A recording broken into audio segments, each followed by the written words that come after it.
for stopping by. This is Zombie Lover 1620, and in today's video I'm super excited to be able to bring you guys the Agartha storyline for the entire zombie story, which was posted by Treyarch. It is available for you to view at callofduty.com/zombies-chronicles.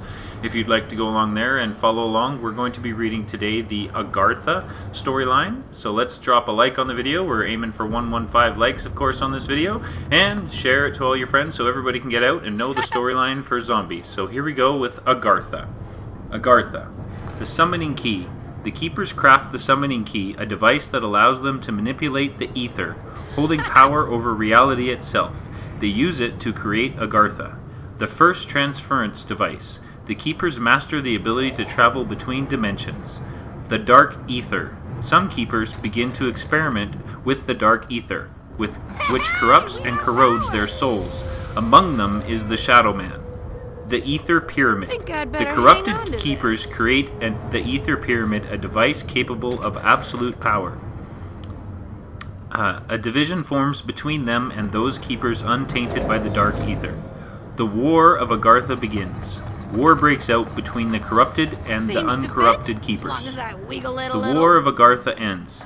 Facing defeat, the corrupted keepers hide the Ether Pyramid on a moon within one of the newly discovered dimensions.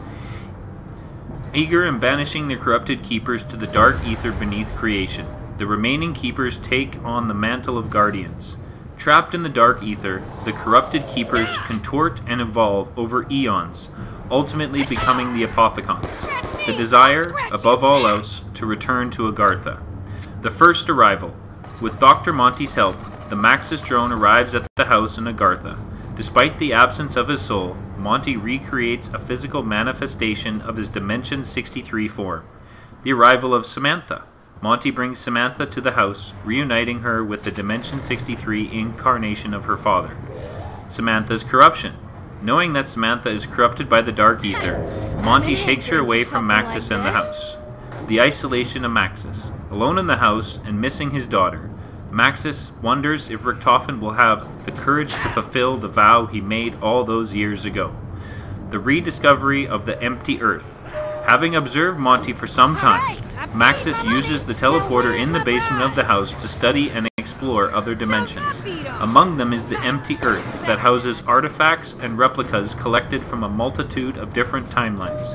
However, his attempts to manipulate the empty Earth creates a reality too fragile to be sustained. The restoration of innocence. Monty returns Samantha to Maxis, her innocence restored. Monty's plan. Monty explains to Maxis that the paradox wrought by a multiverse must be resolved. A new reality can be created, one free of the Apothecons, but only if they enlist the aid of souls who have lived through and survived the fracturing. The Chronorium secured. Among the artifacts that Maxis collected in Zero Base is an ancient book known as the Chronorium, a complete chronicle of the entire history and future of all reality. Protected by various countermeasures, the facility can only be accessed by those possessing a soul. Richtofen's journey begins. Maxis tells Richtofen the plan to secure the Chronorium and locate the summoning key. Hearing the echoes of his other selves, Richtofen discovers his connection with Samuel Stuhlinger and decides to use Victus to acquire the Chronorium. The manipulation of Stuhlinger. Having overseen the construction of a laboratory beneath Alcatraz, Richtofen returns to the house where he begins to communicate with Stuhlinger. Together, they persuade Victus to travel to a variety of locations in order to recover the Chronorium. The Chronorium retrieved. Upon arriving at Zero Base, Victus provides blood samples that allow them to access the empty Earth and recover the Chronorium. The blood acquired. Richtofen collects the Victus blood samples from undead Richtofen. The arrival of Edward. Richtofen collects Eddie's innocent soul from Dimension 2210, and Monty gives him a physical form in the house. Samantha meets Edward.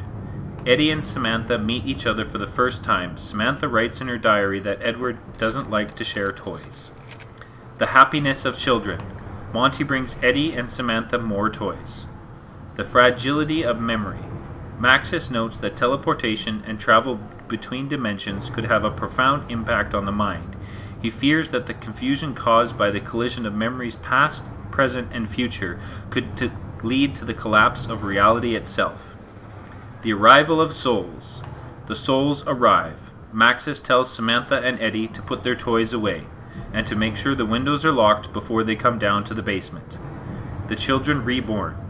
As each soul arrives, Monty transforms them into their younger selves and returns their innocence. The arrival of Primus. Now soulless, Primus brings the summoning key to the house, where Maxis unwittingly releases the Shadow Man, who in turn frees the Apothicons from the dark ether. Unaware that they will be wiped from his existence once they have served their purpose, Primus battles alongside Monty in his final battle against the Shadow Man. Revelations. With the Shadow Man and the Apothicons vanquished, Monty discovers that Primus has consumed the blood of souls from dimensions that no longer exist. The paradox must be resolved. So that's the Agartha storyline for that. It's very cool. Definitely enjoy that. I think it's super sweet. Leave me a comment down below what you guys think of the storyline. I think it's awesome that Treyarch actually posted this, so we have the actual storyline official from Treyarch. It's really cool. So I'm really pumped for that. Let's leave a like on the video. And Zombie Lover 1620 out. Stay tuned for part 3 coming, I believe, later today. Thanks.